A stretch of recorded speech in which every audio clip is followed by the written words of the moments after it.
Hello दोस्तों। R K mix entertainment पर आप सभी का स्वागत है। दोस्तों, कल्पना कीजिए कि सुबह का समय है। पूर्व दिशा में सूरज की पहली किरण दिखाई देने लगी है। वातावरण में हल्की ठंडक है। मंदिरों की घंटियां बज रही हैं। कहीं शंखनाद हो रहा है, कहीं मंत्रों उच्चारण। आपके सामने कलकल करती गंगा बह रही है और उसके निर्मल जल पर पड़ती सूर्य की सुनहरी किरणें ऐसा दृश्य बना रही हैं मानो धरती पर स्वर्ग उतर आया हो। आप खड़े हैं भारत के सबसे पवित्र तीर्थ स्थलों में से एक देवभूमि उत्तराखंड के प्रवेश द्वार, मोक्ष नगरी और गंगा की गोद में बसे पवित्र नगर हरिद्वार में। हरिद्वार केवल एक शहर नहीं है, यह करोड़ों लोगों की आस्था है। यह हजारों वर्षों की संस्कृति है। यह ऋषियों की तपोभूमि है। यह गंगा की महिमा का जीवंत प्रतीक है। यह वह स्थान है जहाँ धर्म, अध्यात्म, इतिहास, प्रकृति, संस्कृति और मानव भावनाएं एक साथ मिलती हैं। आज की इस विशेष महा डॉक्यूमेंट्री में मैं आपको हरिद्वार की पूरी यात्रा कराऊंगा।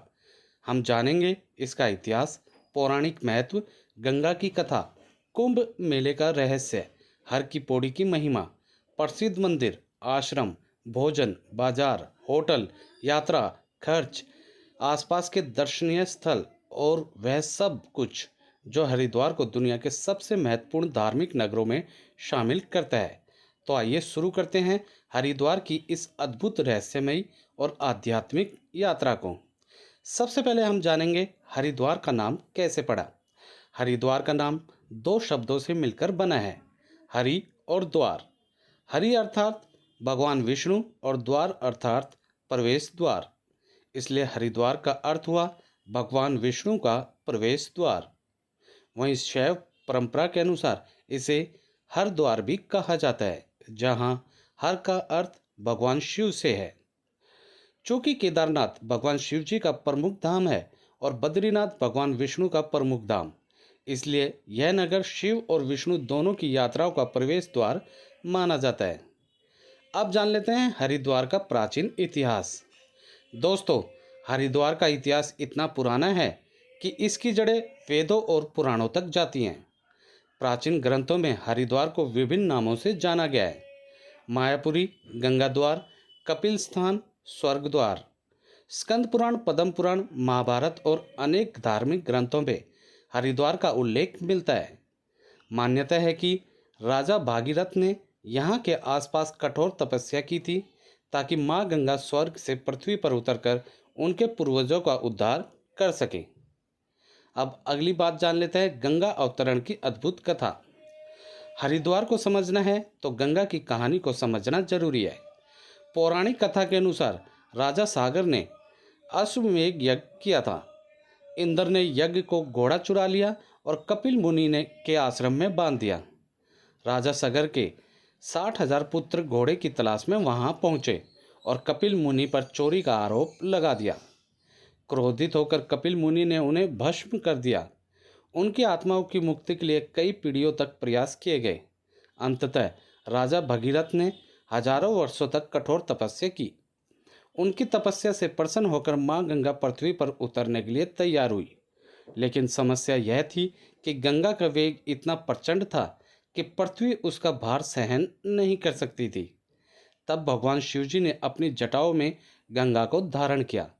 फिर धीरे धीरे गंगा पृथ्वी पर प्रवाहित हुई। यही गंगा आज करोड़ों लोगों की जीवन रेखा है। अगला अध्याय हरिद्वार और कुंभ मेले का रहस्य।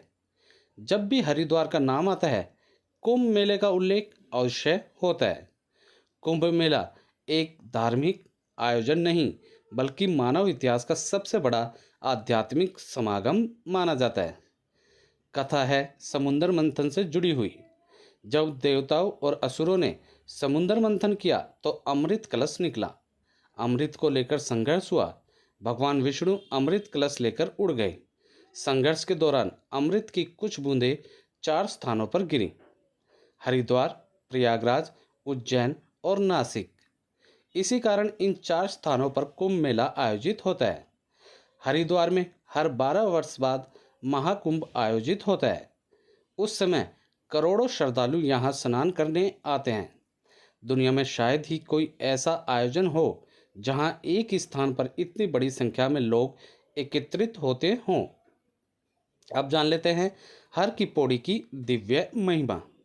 अब हम पहुंच चुके हैं हरिद्वार के हृदय में, मतलब हर की पौड़ी। यदि हरिद्वार एक शरीर है तो हर की पौड़ी उसकी आत्मा है।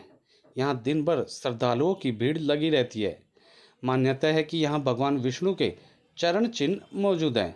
इसी कारण इसका नाम हर की पौड़ी पड़ा। सुबह का समय हो या रात का, यहाँ आस्था की धारा कभी नहीं रुकती। हजारों लोग यहाँ स्नान करने आते हैं। कई लोग अपने पूर्वजों की शांति के लिए पिंडदान और तर्पण करते हैं और गंगा स्नान करते हैं। अब जान लेते हैं विश्व प्रसिद्ध गंगा आरती। शाम के समय हर की पौड़ी पर जो दृश्य दिखाई देता है वह जीवन भर नहीं भुलाया जाता। जैसे ही सूर्य अस्त होने लगता है, घाट पर श्रद्धालुओं की भीड़ बढ़ने लगती है। हजारों लोग सीढ़ियों पर बैठ जाते हैं, कैमरे तैयार हो जाते हैं, दीपक सजाए जाते हैं और फिर शुरू होती है गंगा आरती। शंखनाद होता है, घंटियां बजती हैं, मंत्र गूंजते हैं। विशाल दीपदान लहराते हुए पुजारी माँ गंगा की आरती करते हैं। पूरा वातावरण दिव्यता से भर जाता है। गंगा में तैरते दीपों का दृश्य ऐसा लगता है मानो तारों का आकाश धरती पर उतर आया हो। अब जान लेते हैं मनसा देवी मंदिर। हरिद्वार की यात्रा मनसा देवी मंदिर के बिना अधूरी मानी जाती है। यह मंदिर बिल्व पर्वत पर स्थित है। यहाँ पहुँचने के लिए रोपवे की सुविधा उपलब्ध है। जैसे जैसे रोपवे ऊपर उठता है, पूरा हरिद्वार दिखाई देने लगता है। ऊपर से बहती गंगा, दूर तक फैला शहर और पहाड़ों की सुंदरता अद्भुत दृश्य प्रस्तुत करती है। मान्यता है कि यहाँ मांगी गई मनोकामनाएं पूरी होती हैं। अगला है चंडी देवी मंदिर। नील पर्वत पर स्थित यह मंदिर हरिद्वार का दूसरा प्रमुख सिद्ध पीठ है। मान्यता है कि देवी चंडी ने यही राक्षस शुंभ और निशुंभ का वध किया था। मंदिर तक रोपवे और पैदल दोनों मार्गों से पहुंचा जा सकता है। अगला माया देवी मंदिर। माया देवी मंदिर हरिद्वार के सबसे प्राचीन मंदिरों में गिना जाता है। यह शक्ति पीठों में से एक माना जाता है। यह मंदिर इस नगर की प्राचीन पहचान से जुड़ा हुआ है। उसके बाद दक्ष महादेव मंदिर और सती की कथा। कनखल में स्थित दक्ष महादेव मंदिर का इतिहास अत्यंत रोचक है। यहीं राजा दक्ष ने यज्ञ किया था। यहीं माता सती ने अपने पति भगवान शिव के अपमान से दुखी होकर यज्ञ अग्नि में स्वयं को समर्पित कर दिया था। यहीं से शिव तांडव की कथा प्रारंभ होती है। आज भी लाखों श्रद्धालु इस मंदिर में दर्शन करने आते हैं। उसके बाद सप्त ऋषि आश्रम। यह स्थान हरिद्वार के सबसे शांत और आध्यात्मिक स्थलों में से एक है। मान्यता है कि यहाँ 7 महान ऋषियों ने तपस्या की थी। उनकी साधना में बाधा न आए, इसलिए गंगा 7 धाराओं में विभाजित हो गई। इसी कारण यह क्षेत्र सप्त सरोवर भी कहलाता है। अगला है शांति कुंज। शांति कुंज गायत्री परिवार का मुख्यालय है। यह स्थान आध्यात्मिक प्रशिक्षण, योग, यज्ञ और संस्कारों के लिए प्रसिद्ध है। यहाँ आने पर आपको शांति और सकारात्मक ऊर्जा का अनुभव होगा। उसके बाद पतंजलि योगपीठ। योग गुरु बाबा रामदेव द्वारा स्थापित यह संस्थान विश्व प्रसिद्ध है। यहाँ लोग आयुर्वेद और प्राकृतिक चिकित्सा का अध्ययन और उपचार किया जाता है।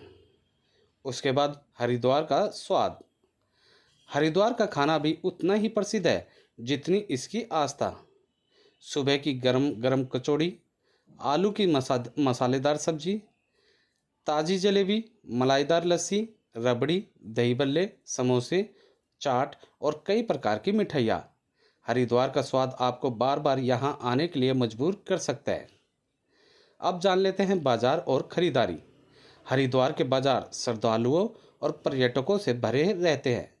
मोती बाजार सबसे प्रसिद्ध बाजारों में से एक है। यहाँ आपको मिलेंगे रुद्राक्ष, पूजा सामग्री, पीतल के बर्तन, मूर्तियाँ, धार्मिक पुस्तकें, आयुर्वेदिक उत्पाद, हस्तशिल्प वस्तुएं। अगला है राजाजी नेशनल पार्क। यदि आप प्रकृति प्रेमी हैं तो राजाजी नेशनल पार्क अवश्य जाएं।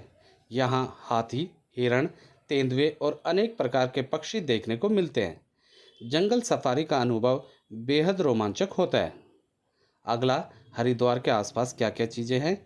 हरिद्वार के पास स्थित ऋषिकेश, देहरादून, मसूरी, नीलकंठ महादेव और चार धाम मार्ग यात्रियों को अतिरिक्त आकर्षण प्रदान करते हैं। दोस्तों, अब जान लेते हैं हरिद्वार क्यों विशेष है। दुनिया में अनेक शहर हैं।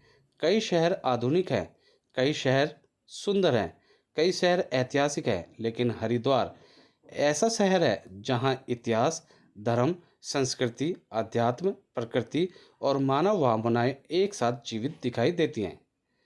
जब आप हर की पौड़ी पर बैठकर बहती गंगा को देखते हैं, जब शाम की आरती में हजारों दीपकों को जलाया जाता है, जब मंदिरों की घंटियां सुनते हैं, जब साधुओं और श्रद्धालुओं की आस्था को महसूस करते हैं, तब समझ आता है कि हरिद्वार केवल एक स्थान नहीं, बल्कि एक अनुभव है, एक भावना है, एक विश्वास है। तब एक ऐसी आध्यात्मिक यात्रा है जिसे शब्दों में पूरी तरह बांधा नहीं जा सकता, और शायद इसी कारण सदियों से करोड़ों लोग यहाँ आते रहते हैं और आगे भी आते रहेंगे। दोस्तों, यहाँ आना काफ़ी आसान है।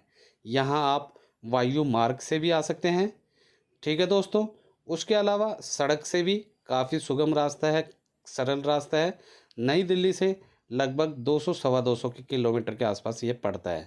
दिल्ली से बात कर रहा हूँ दोस्तों मैं आपको। सड़क से भी आ सकते हैं और खुद के वाहन जो है वो सड़क से भी आ सकते हैं, बस वगैरह से भी आ सकते हैं और रेल से भी आप आ सकते हैं।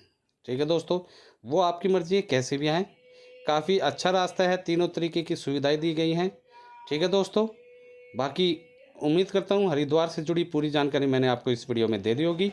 जानकारी अच्छी लगी तो वीडियो को लाइक करें, मैक्सिमम से मैक्सिमम हर जगह इसे शेयर करें। कमेंट सेशन में हर हर गंगे लिखना ना भूलें। और मेरी तरफ से हर हर गंगे, जय माँ गंगा, जय हरिद्वार, जय देवभूमि उत्तराखंड। मिलते हैं ऐसी ही नेक्स्ट वीडियो में। और दोस्तों, ऐसी ही वीडियोज़ के लिए आप लोग मेरे चैनल या पेज आरके मिक्स एंटरटेनमेंट को सब्सक्राइब या फॉलो करना ना भूलें। धन्यवाद दोस्तों, जय हिंद।